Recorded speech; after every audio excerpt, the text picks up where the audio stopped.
Jaya Radha Madhava Kunja Bihari. Jaya Radha Madhava Kunja Bihari.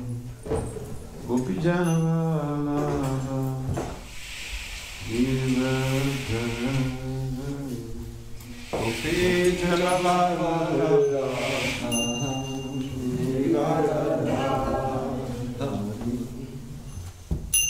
Yasudhanandana Brajajana. Yasudhanandana Brajajana. Yasudhanandana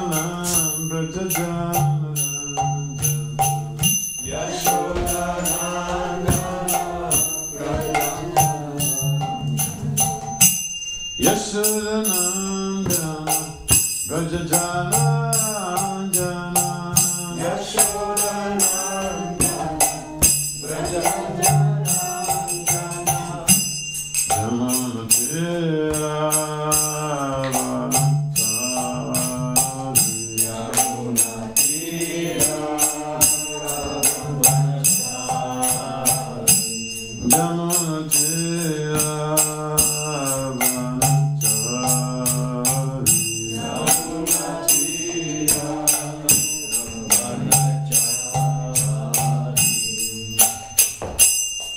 Hare Krishna, Hare Krishna.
Srimad divine grace is confirmed.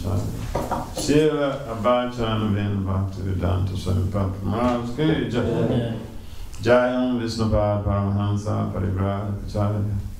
Ashtotha Satasi Srimad divine grace. Srila Bhakti Siddhanta Saraswati Thakur Goswami Maharaja ki Jai. Ananta Koti Vaishnava ki Jai. Namacharya Sri Haridas Thakur ki Jai. Prem si kahao, si Krishna Chaitanya, Prabhu Nityananda, si Advaita Gadadhar, si Vasant, si Gaura Bhaktivinoda ki Jai. Si Radha Krishna, Gopal, Gopinath, Shyamakunda, Radha Kunda Girikavadam ki Jai. Savindavan Dham ki Jai. Mathura Dham ki Jai. Shinodi Mayapadam ki Jai. Jagannathpura Dham ki Jai.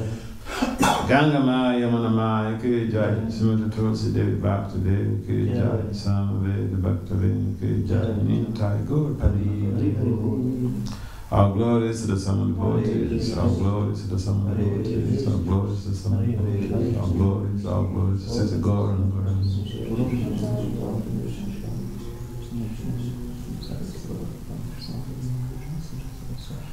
Om Namo Bhagavate Vasudevaya. Om Namo Bhagavate Vasudevaya. Om Namo Bhagavate Vasudevaya. Om Namo Bhagavate Vasudevaya. Om Namo Bhagavate Vasudevaya. Om Namo Bhagavate Vasudevaya. Narayanam Namaskritya. Narayanam Namaskritya. Naram Cheva Naruttanam. Naram Cheva Naruttanam. Devim Saraswati Vyacham. Devim Saraswati Vyacham. Tato Jaya Mudire. Tato Jaya Mudire. Nasvataye Svabhadresu. Nasvataye Svabhadresu. Nityam Bhagavata Sevaya. Nityam Bhagavata Sevaya. Bhagavati Uttama Sloke. Bhagavati Uttama Sloke. Bhakti Bhavaiti Naisiki. Bhakti Bhavaiti Naisiki. So Srimad Bhagavatam, Canto 4, Chapter 29, Text 34.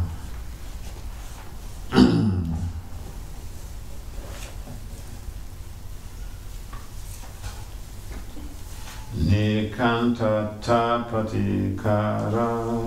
Nikanta Pratikara. Karmanam Karma Kevalam. Karmanam Karma Kevalam.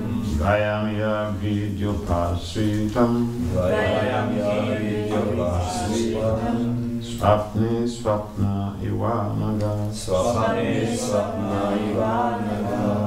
Nikantanta Pratikara. Nikanta Pratikara. Karmanam Karma Kevalam. Karmanam Karma Kevalam. Dvayam Vidyo Pasritam Swapne Swapna Ivanaga Nekantanta Pratikara Karmanam Karma Kevalam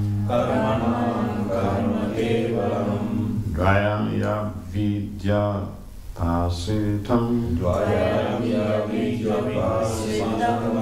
Swapne Swapna Ivanaga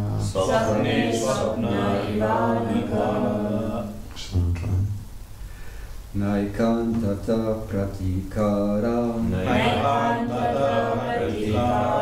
Karmanam Karma Kevalam Jayang Yavityopasritam Swapne Swapna Ivanaga Naikantata Pratikara Karmanam Karma Kevalam Dvayam Yavidyopasritam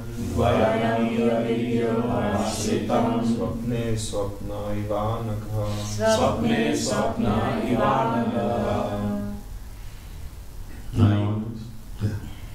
Naikantata Pratikara Karmana Karma Kevalam Dvayam Avidyopasritam Swapne Swapna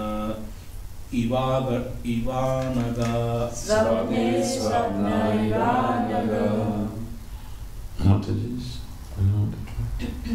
Naikantata Pratikara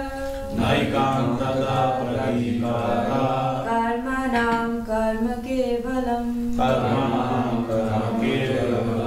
Yavidyopasritam Swapne Swapna Ivanaga Any more Mataji's? Naikantata Pratikara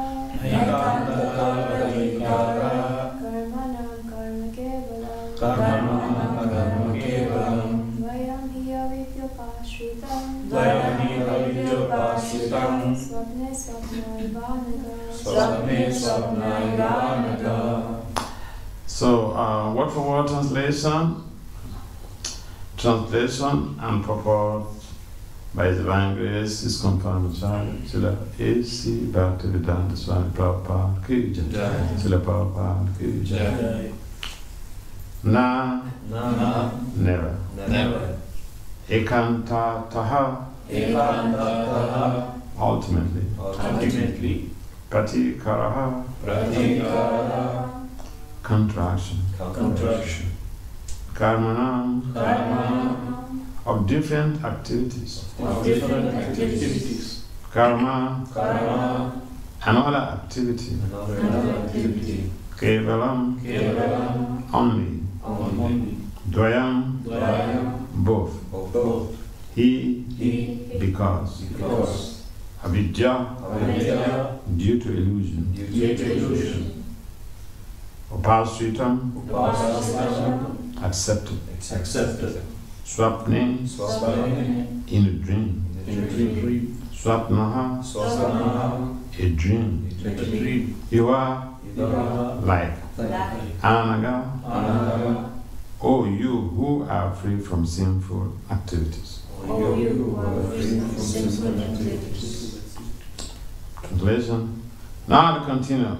O you who are free from all sinful activity. No one can counteract the effects of fruitive activity simply by manufacturing a different activity devoid of Krishna consciousness.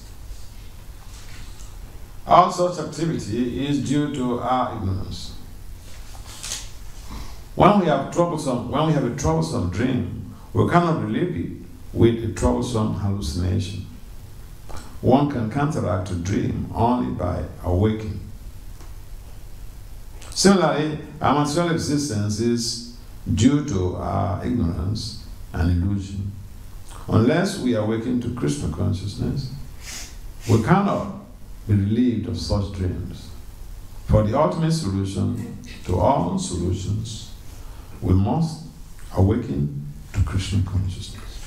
Please kindly respond. Repeat. Now I continue. O you who are free from all sinful activity, no one can counteract the effects of fruitive activity simply by manufacturing a different activity devoid of Krishna consciousness. All such activity is due to our ignorance. When we have a troublesome dream, we cannot relieve it with a troublesome hallucination. One can counteract a dream only by awaking. Similarly, our material existence is due to our ignorance and illusion. Unless we awaken to Krishna consciousness, we cannot be relieved from such dreams. For the ultimate solution to all problems, we must awaken to Krishna consciousness.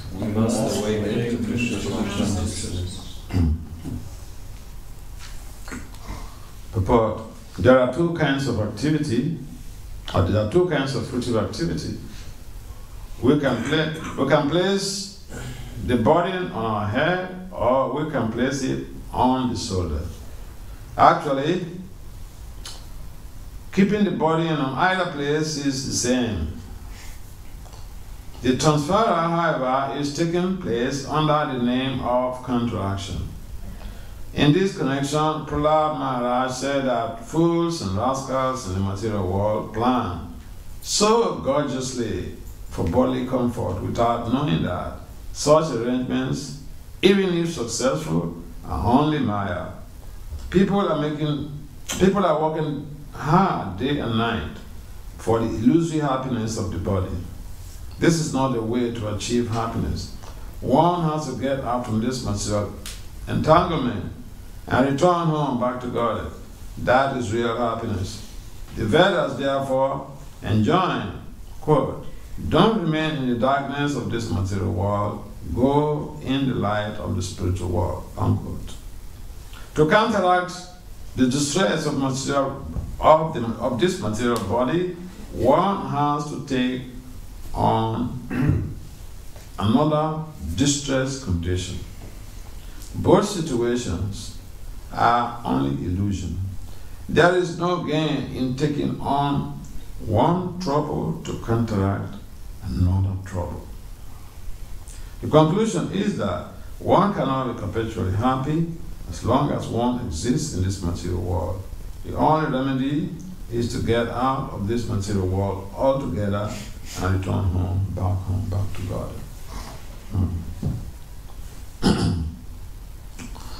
I'm again unto the Lord,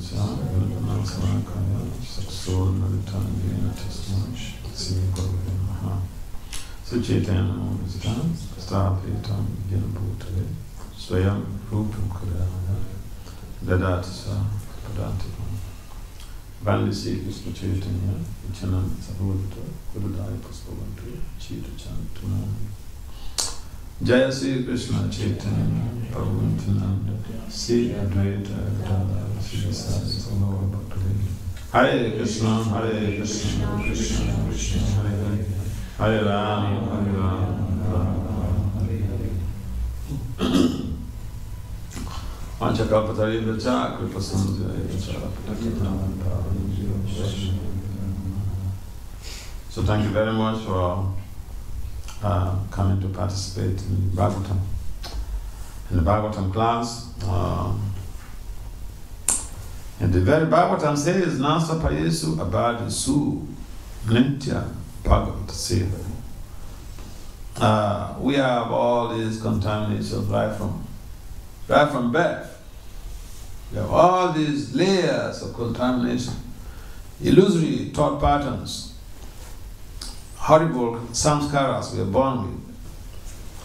But then the Bhagavatam enjoins that Nastapayesva bad is all of these bad things, bad layers on the heart, on the mirror of the heart. I mean, it's like you have a mirror.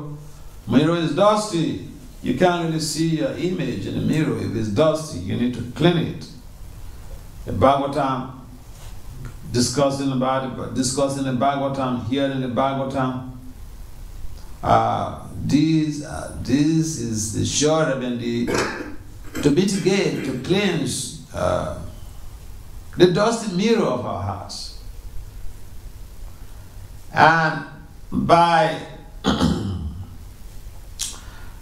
discussing the Bhagavatam, attending the Bhagavatam classes, reading the Bhagavatam, because the Bhagavatam is the book Bhagavat. That's the personality of Bhagavat, that's the book Bhagavat. This Bhagavatam is worshipped like the deity. Of course, it's the deity, it's a literal personification of the deity. So, because the words of Krishna and Krishna, they are not different, because Krishna is absolute. He can exchange the functionalities of his limbs.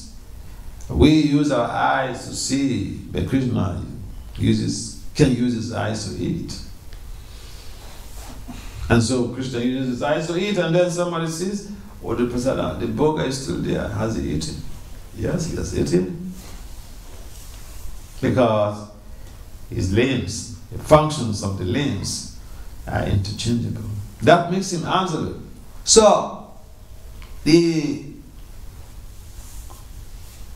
this very Prabhupada is mentioned, see all of our problems. We have different type of problems, right? Kleshas. What are the different type of kleshas? Yes, tell us. Adi Daivik, Adi Bhautik, and Adi Atma. Yeah. Suppose I don't understand Sanskrit. Can you try to make it? Misery based on our mind, senses, and body. Misery out of natural resources of the material world in general, and misery from the higher sources or demigods. Yeah, so everyone is experiencing these miseries. Even the President of the United States is experiencing these miseries.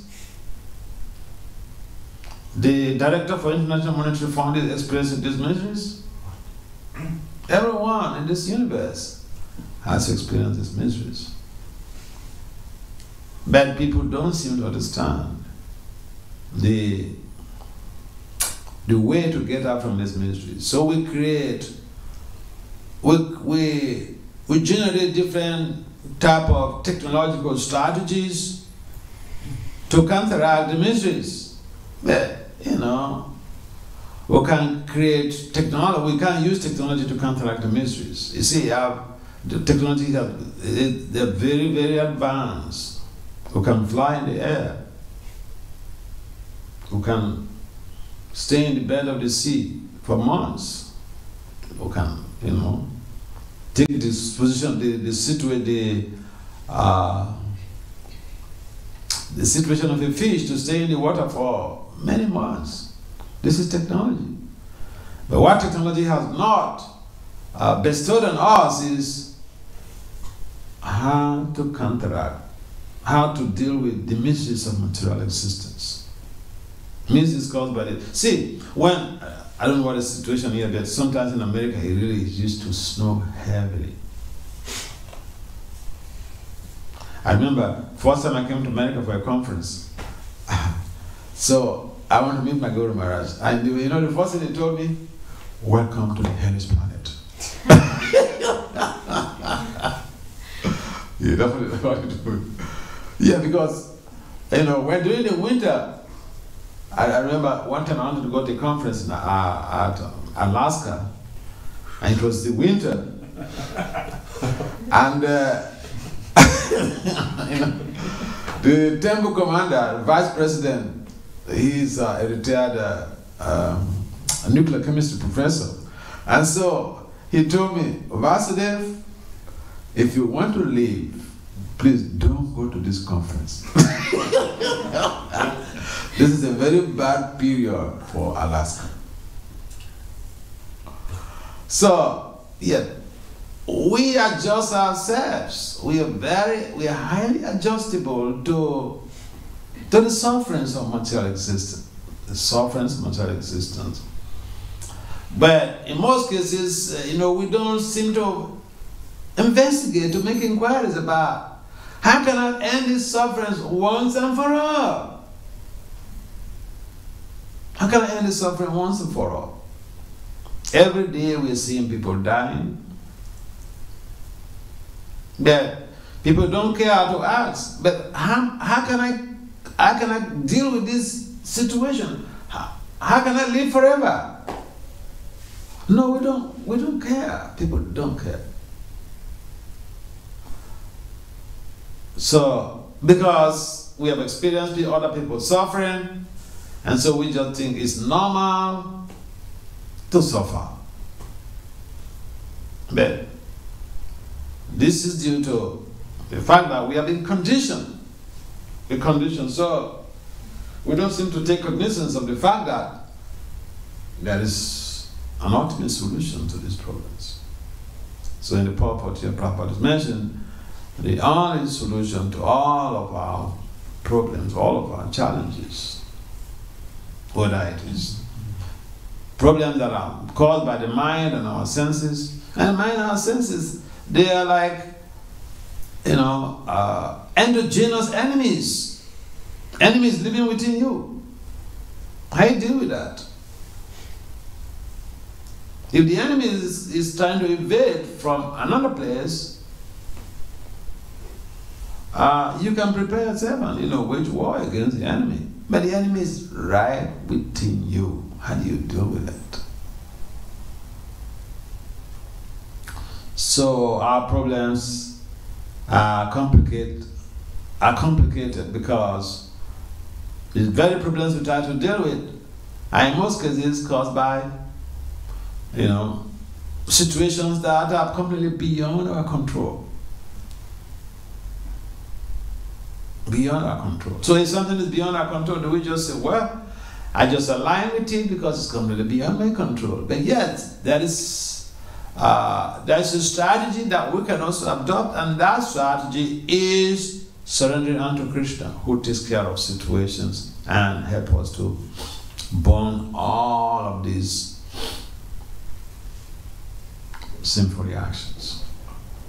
Lord Krishna mentioned, he gave promise in the Bhagavad Gita. We may be afraid that because we be cheated for so many lifetimes. So if someone says something, we may not accept. The doubt must be there. But that doubt has to be a reasonable doubt. There's no problem in doubting, but to doubt for the sake of doubting is completely meaningless.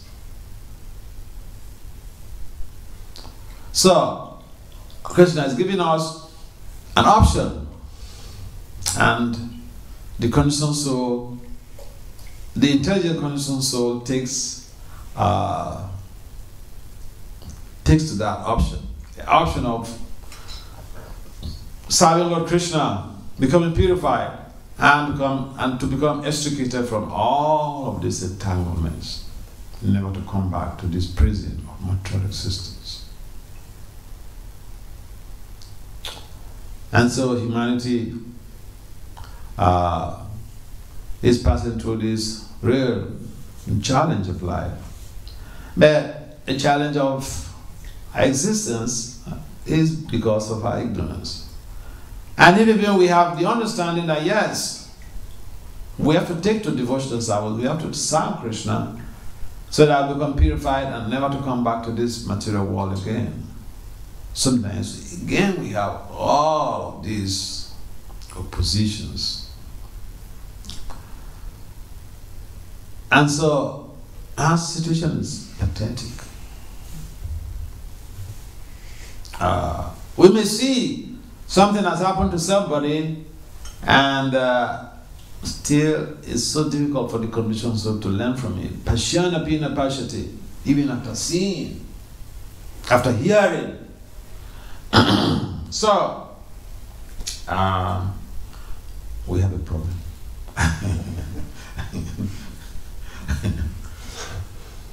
It's a serious problem. And that problem, only Krishna can help us. So, for someone who is in devotional service, that problem could easily be mitigated if one takes to the devotional life. Because according to Prahlad, the reference to Prahlad in the purport that, Prahlad basically calls people in this material world. It may be a little bit harsh, but sometimes the harsh truth has to be told. He said, fools and rascals, they make all types of arrangements, gorgeous arrangements, as if they will be here eternally. As if these gorgeous arrangements will prevent them from being caught up with their karmic waves, with their karmic reactions. So, everyone in this world is passing through these catastrophic changes, terrible changes that sometimes it could be so painful, and we feel bad about it. But an intelligent person makes a resolve.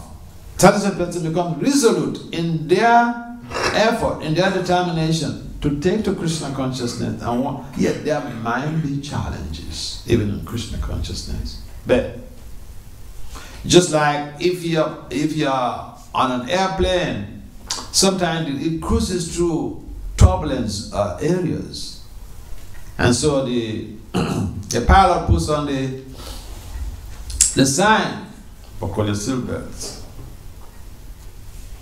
So when a plane is cruising through a turbulent area, the passengers don't jump off because, it's so turbulent.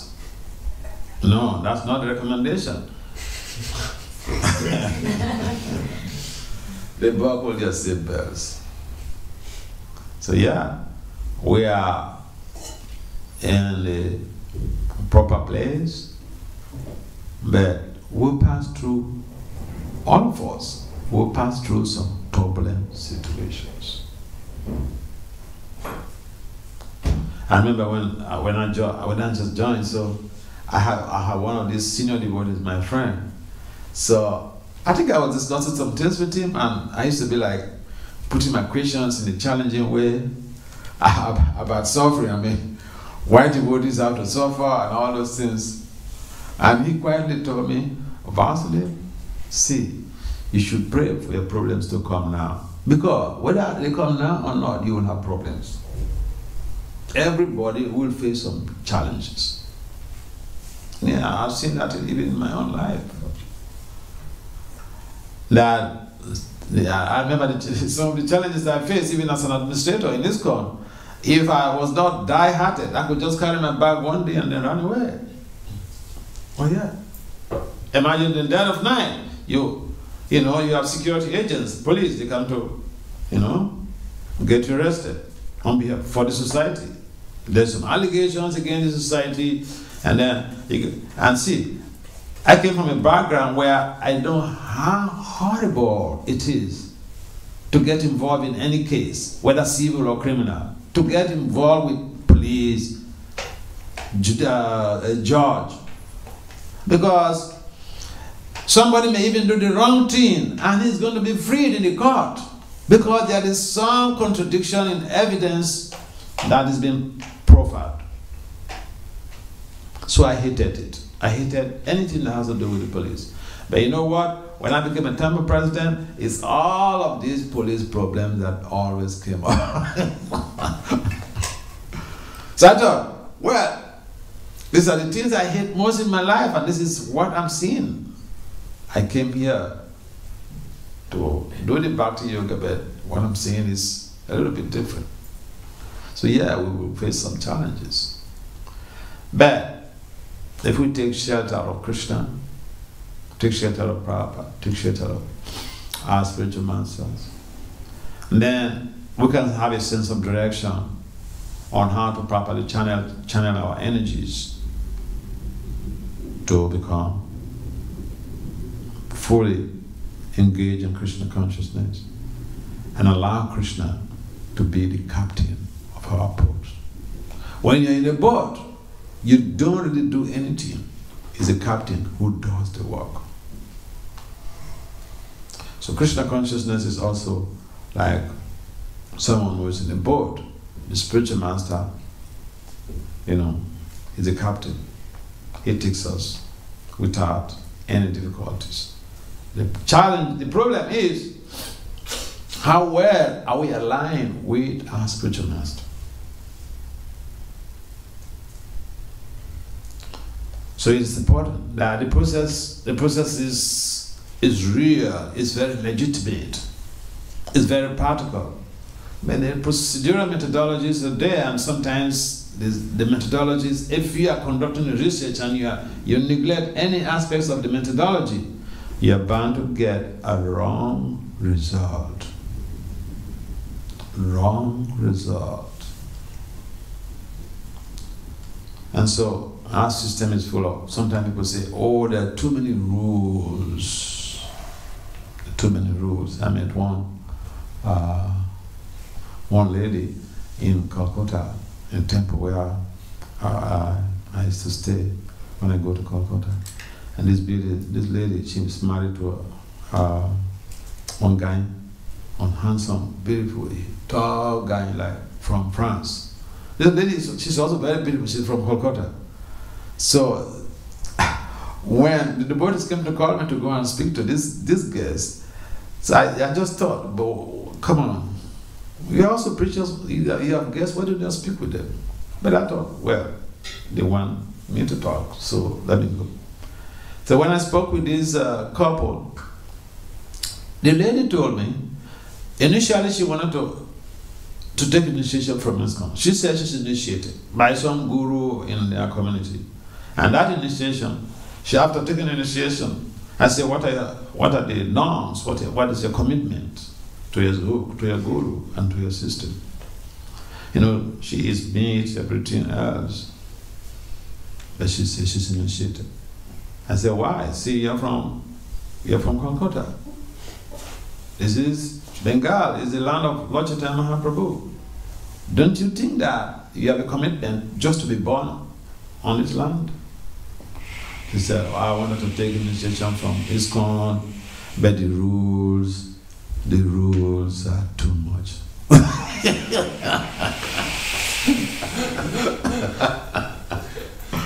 Yeah, so sometimes people think that our rules are too much, but we didn't make the rules. If you want to go to college, you have to sit for some tests. You have to qualify. Yeah. So Krishna consciousness is very easy, but it's also challenging because the mind creates so much of trouble. Our senses create so much of trouble. And this whole incarceration, Krishna can release us from these sufferings of having to take a body from one place to the other and transfer. Papa calls it transfer. He said it's all the same. This transfer of the body from one part of the body, from the head to the shoulder, right shoulder, left shoulder. The body is still bearing the same problem. So let's take advantage of what Prabhupada has given us and expedite our process of getting out from these problems. When this material world, we have a material body. Material body is concomitant to encounters of problems. If you're in a prison, you don't have any independence. You're bound to suffer. So let's take advantage of what Prabhupada has given to us. It's a wonderful legacy Prabhupada left behind, and we can become also liberated souls.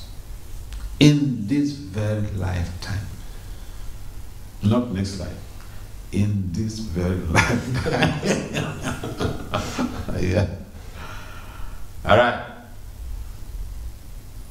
Any comments? Yes. Hare Krishna Maharaj, thank you.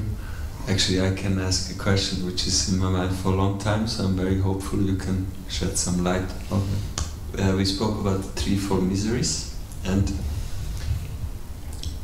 all the miseries, and also in your lecture you focus on the senses of the mind. So if I speak about Adibodhika, Adidevika, still I'm experiencing with my mind, my senses. But then the Vedas, they make a distinction, they say the threefold miseries. And we also hear about how Prahlad says, actually, and this could give us the idea that there is actually an enemy, the Adidevika, the Adibodhika, but Prahlad Maharaj says, actually there's only one enemy, my mind. So why is this threefold miseries so emphasized when actually ultimately it's just my adhyatmika, my conditioned mind and sense? It's a nice point. The threefold miseries is a philosophical thesis. And in a thesis, you have the substance, the conclusion. You have a thesis, you're making either a master degree thesis or a PhD dissertation. The essence of it is the result. What is it? What is the conclusion of your research? So Prahlad is saying, this is the conclusion. Yes, all these things are there. Boy, this is the conclusion.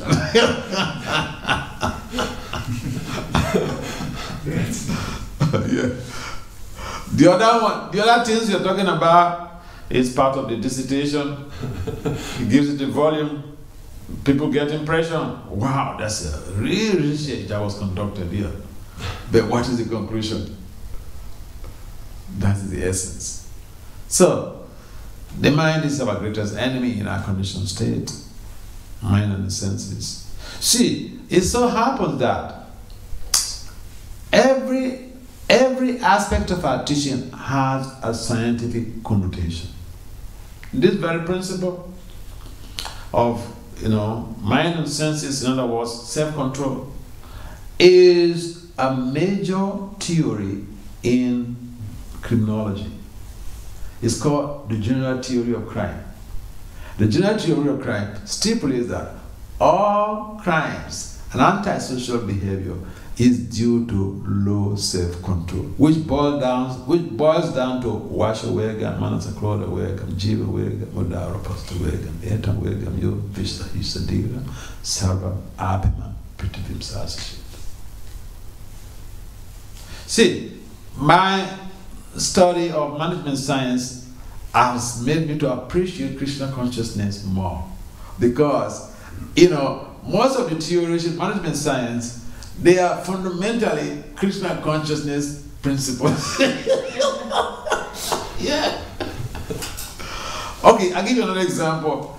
Lord Chaitanya inaugurated the Sankirtan movement. In other words, for people to come together to chant Krishna's names. Why? Why did he not inaugurate a system where individually people can stay, lock up themselves in their rooms and chant Krishna's name? He said, no, come together. Why? This is explained in the theory of synergy. Synergic theory implies that when people come together to perform an act, the result is always greater than the individual results put together. Say, we come to do a particular project. Our collective effort is going to yield a greater result compared to individually doing same thing individually, getting the results of each and every individual and bringing them together. It will be less than when we come together to do that. And that is why teamship is so profound in organizational development. That's how it works. Any other comments? Yes. Thank you, Maharaj. I think that was the perfect answer. I couldn't imagine that you give this kind of answer. Thank you. I have another question regarding the shifting of the weight. So Bhagavatam is saying, Prabhupada is saying that this shifting of the weight is not going to solve the problem, but maybe it's similar to what we heard yesterday, the question that came yesterday, but still we feel relief. I mean, if I have to carry that load, okay, I'm having it on the head, and I have to, of course I could drop it, but maybe I cannot drop it for some reason, then it will give me relief if I actually transfer to the shoulder. So yeah, I agree with you. It gives you some apparent relief, but the relief is not a relief from the pain of the body. It gives a relief on the head, and that pain is transferred to the shoulder. I mean, it's like, I'll give you an example.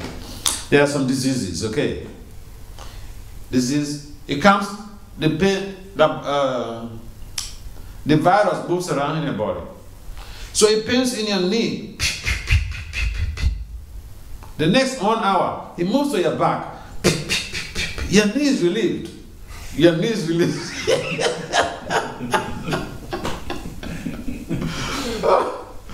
But now it's on your back. But sorry, Maharaja. In practical life, let's say I have a weight. I put it on my head, and initially I will not feel much. Then after some time it will hurt. Yeah. So then when the pain becomes on back, then I change, and then again for some time I can carry it nicely, and then it becomes painful again. So there is also some relief. It's a good thing, no? Yeah. I agree with you. I agree with you, but the burden is still on the body. You're on the body. The head is just part of the body. The shoulder is just part of the body.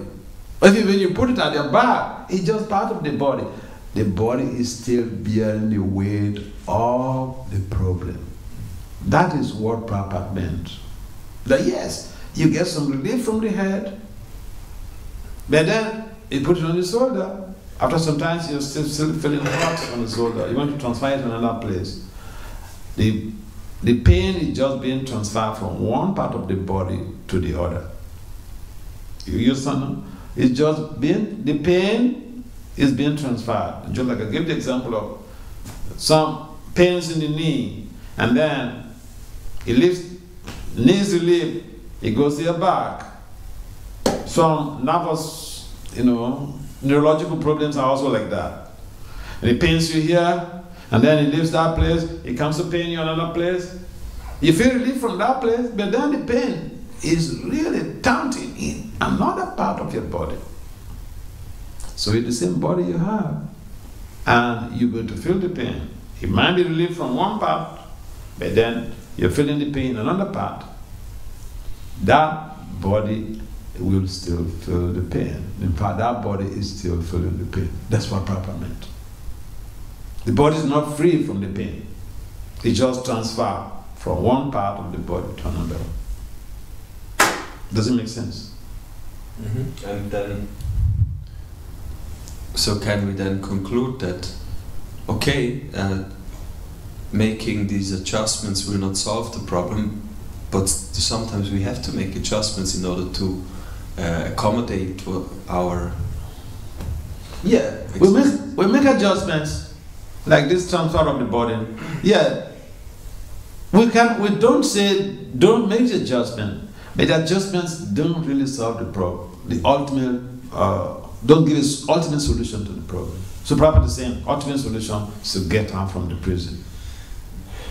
To get out from the prison. Adjustment, there's no problem, but it does not give ultimate solution to the problem. Like you put the body on the head, you remove it, put it on the shoulder, the head gets relieved. It gets relieved. Instantly it gets relieved. But then, with just a few moments later, you start feeling that same pain on the shoulder. So adjustment, it does play some role. It plays some role. It gives you some temporary relief in one part of the body. Yes, the pain is from another part of the body. It does give some relief from one part of the body. But then, why have to play around, transferring the burden from one part of the body to the other? Why don't you just, solve this problem once and for all? We should get rid of the problem once and for all.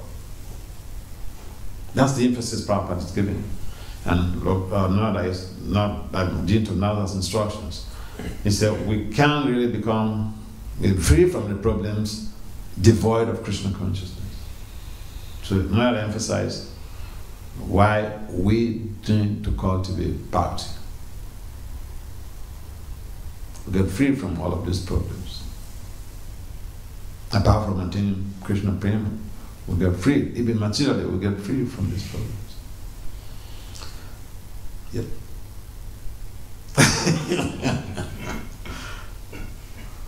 What's the comment? I was just thinking that I try to have the practical example. If I take a weight, and let's say I take something and I have to bring it from here to there, and I put it on my head, and on the way I realize it's painful, so I shift it. So what I conclude from taking this example, it would be foolish to then, okay, now it's here, I don't feel pain, and let me just, space out and do something else.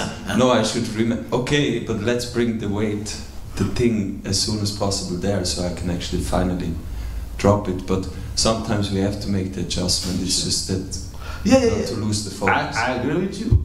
But the ultimate solution is that we should keep the burden down. We should put the burden down. We should not just transfer the burden from one place to the other. We should put the burden down. That's what Nana is saying. And the process of putting that burden down is to take to Krishna consciousness. Does that make sense? Right.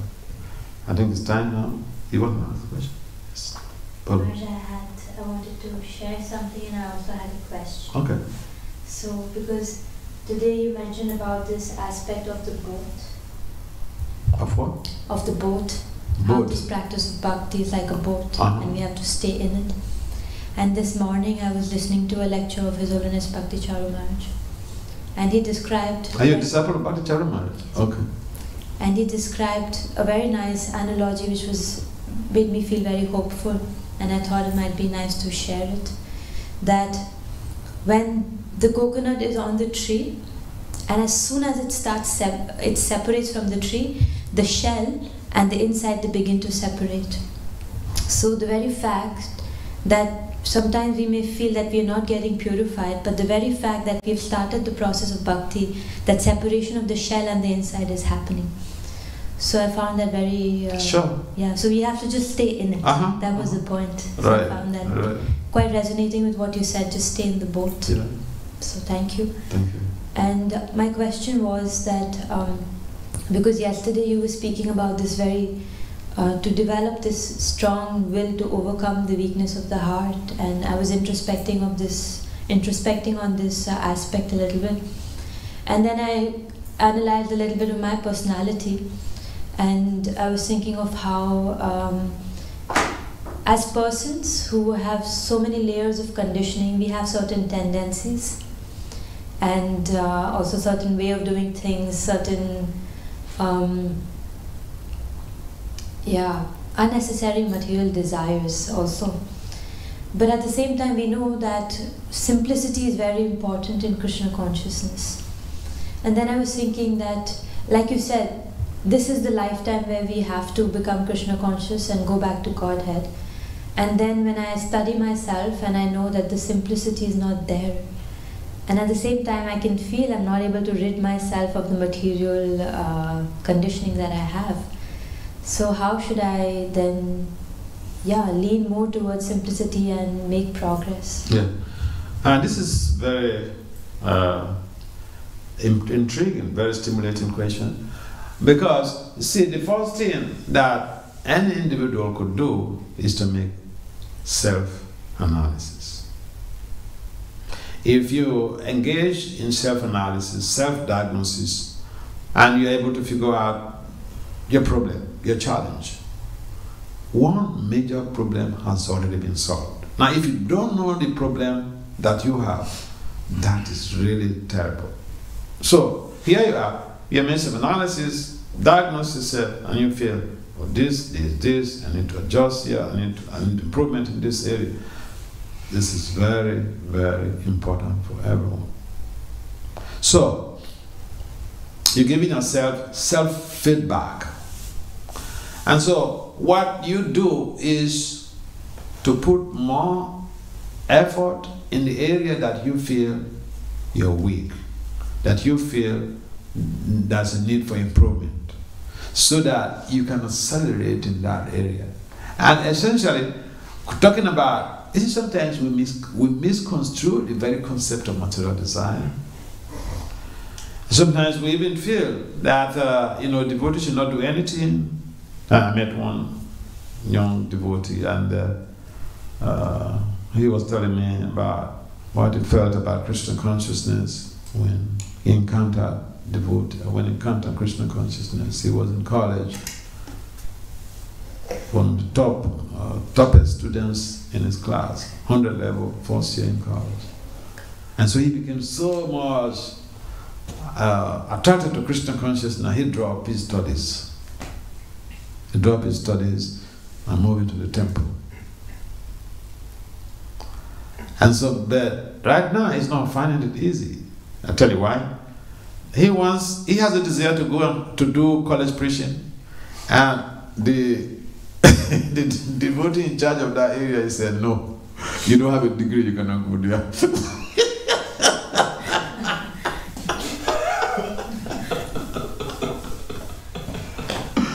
He said the students would like to know your background. Who are you? If you don't have skills, they will feel that, oh, these people, they're just dropouts. We can't listen to them, They don't have any skills.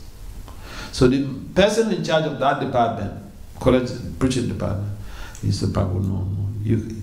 I know you have a desire to preach to students, but this is our policy. You cannot go there. Do some other service.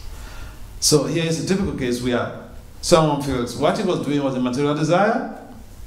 He was still schooling. This Krishna said, Sabadama Paritijam, give up everything and surrender unto me. Misconstruement, misinterpretation of Krishna's statements. So he left his studies. As a young man, okay, if people meet me, people come to me, or they want me to be their guru, first thing I ask them, their boys, I ask them, yes, what do you want to be in the future in your life? And I do this a lot, okay? I remember the last time in New York, one boy approached me. It was a brahmachari temple at the Bhakti Center, yeah. So he approached me, he wants me to be his guru. I said, no, I don't have a problem with that, but what do you want to be in the future in this movement? You want to become a sannyasi, or you want to develop a family? He said he would like to develop a family. I said, good. I said, what is your highest level of education? What skills do you have? He said he dropped out from college. I said, okay, you want to develop a family, you need to have some skills, otherwise how are you going to take care of your wife and the children that you're going to have? So I suggest to you, leave that place. Go back to school, go finish your studies, or you can discuss with your temple management if they want to allow, if they will allow you to finish the program part-time, you can do it. But you have a desire to develop a family, you cannot go and beg on the street. You need skills. So I told him this. So he was thinking finishing the college degree is a material desire, but he has a plan to develop a family in the future. How are you going to develop a family in the future without skills? So, sometimes we miscue. See, based on my preaching, my Guru Maharaj told me, go and preach to professors. At that time, I was not even having a master's degree. He told me, go, Vasudeva, go and preach to the professors. How am I going to do that? How do I go to preach to professors? People who have PhDs, and I don't even have a master's degree. But his instruction came along with empowerment. I started a program. I was going to conferences. I was individually doing research and presenting at academic conferences. And in fact, it was so progressive. In 3 years, I had my first 25 publications. So he said, what? Come on, go and get a PhD.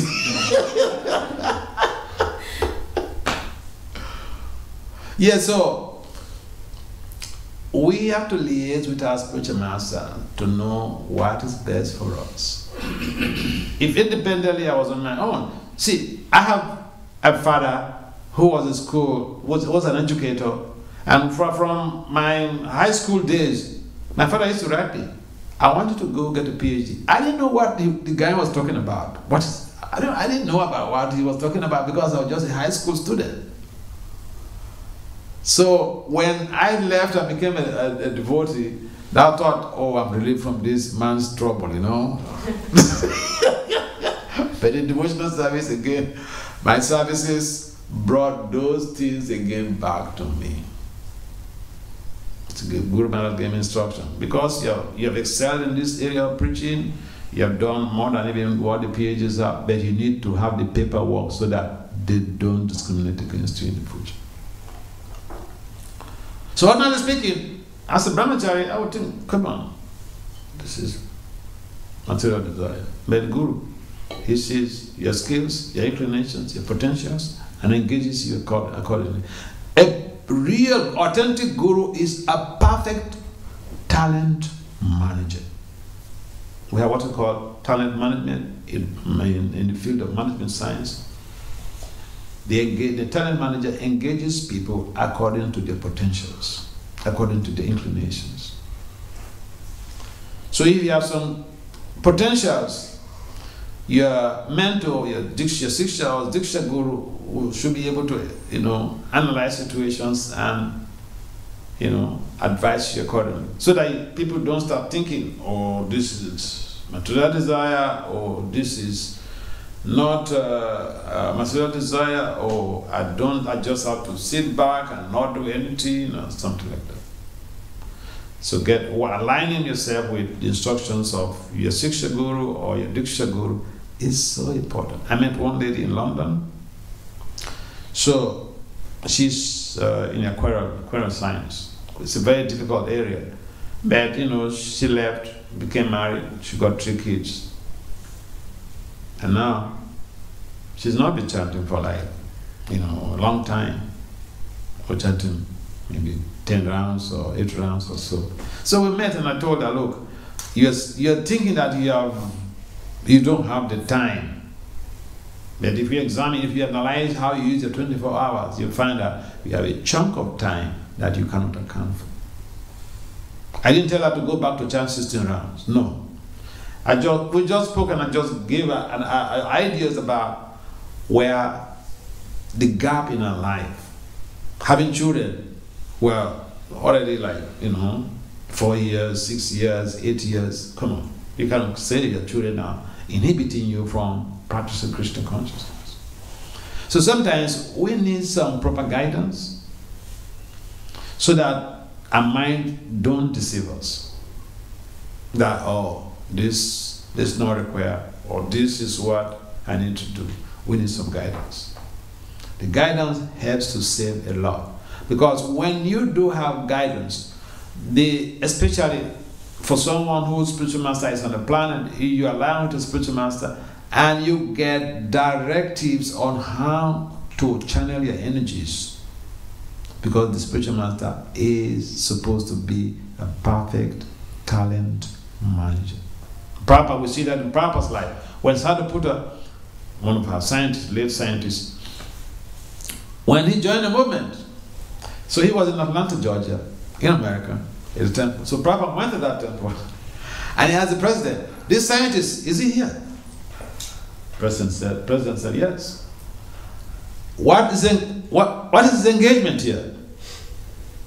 He said, we engage him to wash dishes. And Prabhupada shouted back. He said, all that you know is engage people to wash dishes? This person is a scientist. Send him to Bhakti Vasudeva Swami. So, washing dishes for the president, this is a perfect service for this guy. He will make him to be humble. Yeah, he's a scientist there. This service will make him to be humble. The perfect talent manager sees that completely different from high productivity, or is counterproductive to high performance and productivity, organizational productivity. So yeah, we may have a perception of our thoughts and ideas, but it might not be the perfect perception, perfect conclusion. We may not have a perfect conclusion. Therefore, we need some guidance. Because like what you're saying about, material desires. If I ask you to tell me what you mean by your thoughts, and sometimes it is something that is going to be very useful in your Krishna consciousness, but you're seeing it as an anatta. So it was in amazing ways. But if you have something that you feel is counterproductive to your spiritual development, like I mentioned also yesterday, come before Prabhupada, and pray to Prabhupada to help you overcome that problem.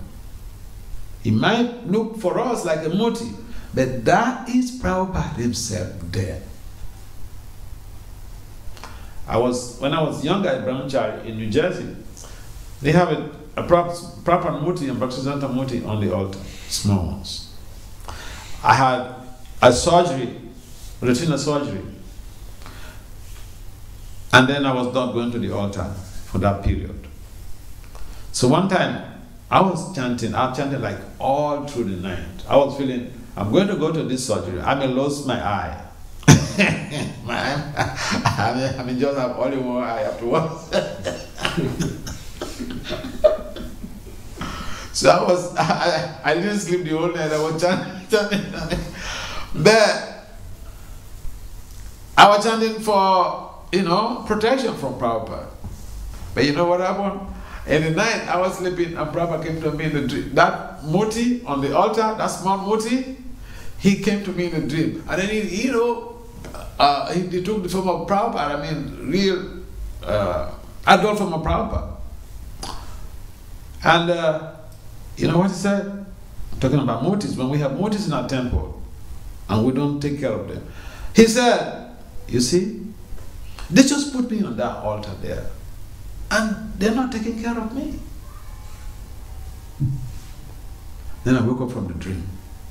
So I asked, the following morning I asked the pujaris, the chief pujari, what type of service you render to Prabhupada's muti on the altar? Nothing. So I said, all right, I will be beating Prabhupada and Bhaktisiddhanta every day. And whenever I leave this temple, that service should continue. I didn't tell them what I experienced. So yeah, Papa, it looks for us it looks like it's just a motive, but no, he's there. We should come, we should form the habit, pray to Prabhupada to get us relief from doubts that we may have about ourselves. So yeah, if we perceive that we are having some material desire, we should pray to Prabhupada. We should pray to our spiritual master. We should pray to Lord Chaitanya, Prabhupada, Lord Nityananda, pray to Jagannath, Baladeva, Subhadra. See, these facilities, these personalities are there to help us to grow. We cannot, by our own effort, relieve ourselves from our challenges. Does it make sense? All right, we can stop here. What do you think? Srimad Bhagavatam, Jai, Jai. His Bhakti Vasudeva Maharaja ki Jai.